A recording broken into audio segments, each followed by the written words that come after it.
Hello and welcome back to Mobility Mondays with Michelle. I am still just taking you guys through one stretch every week with maybe some modifications if there's any trouble to get in the positions of the stretch.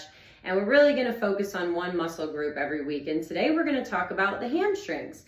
It's really important to stretch out your hamstrings because the low back will take on a lot of stress if all of this is really tight. So the tighter my hamstrings and glutes, the more I get into this position right here, and then the more stress goes to my low back. So you may have already heard that from your physical therapist, or maybe you've been to yoga and heard some of that already. So definitely if you have low back pain, I would start to stretch your hamstrings right away. Now, there's a couple basic concepts when you're stretching, but I'm going to go through that as I show you the stretch I've chosen, because there's a million ways to stretch your hamstrings.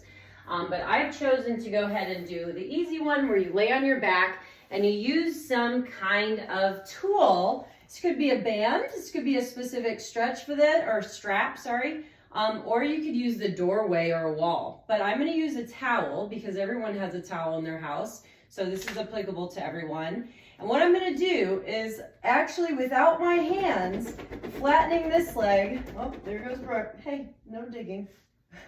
Flatten this leg, straighten this one, and then use the strength of my own hip to see how far I can get into the stretch. That's when I know where I need to be for the stretch, and I'll secure my hands on the towel.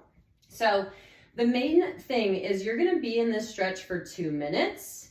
You're going to create tension while you're in the stretch, and you're going to change the angle by simply rotating your hip. And so that's because there's 3 hamstrings. There's one on the inner side, down the center, and the outer side of the leg. So that's why we need to change the angle every so often. So let's start off by, again, getting as far as you can in a controlled position.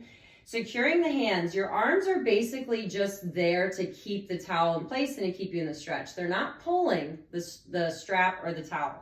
What you're going to do is push your leg against the towel for, I always do about 5 seconds, but it's okay if it's not 5 seconds. I just always do 5.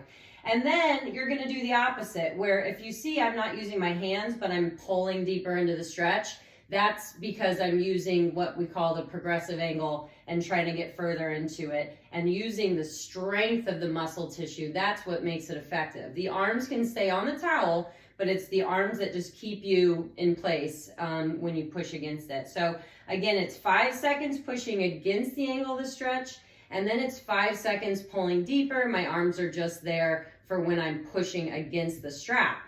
And I'll continue this for a total of 2 minutes. That's the special amount of time that your nervous system will adapt and that strength stimulus will occur.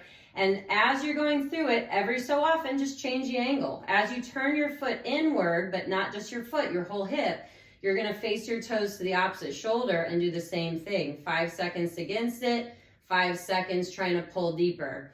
And I'll do the same thing as I rotate out. And everyone will find that they have some kind of asymmetry, which means one angle feels tighter than another. And for me, as someone that's pigeon-toed and my hip naturally rotates in, which is very unique and rare, the outer angle feels tighter. Most times it's going to be the opposite, but spend more time in the positions that feel the most restricted, that feel the tightest. And as you finish the 2 minutes, you'll do the other side. And here's the last little piece of advice I'll give you guys. If you have one side that's tighter than the other, spend more time on that side. You've probably been taught, or maybe you have been taught in the past, to always do everything on both sides. But when we're dealing with one side that's tighter, that's what we call a red flag. We want to make sure we do have symmetry, because if you're doing exercises in the gym and you have one side that's much tighter than the other, you will compensate. And that's usually where, the knee tendonitis or some of the joint injuries happen, is when we compensate in our activities. So I'm not going to give you guys a different modification. This is kind of the one I think works for everybody. So try that out. Again, you could put your leg up against a wall. You could hold on to a strap. You could hold on to a band. But if you do at least have a towel, this is something you can get done. Let me know if you have any questions at all about the concepts of how to stretch your hamstring.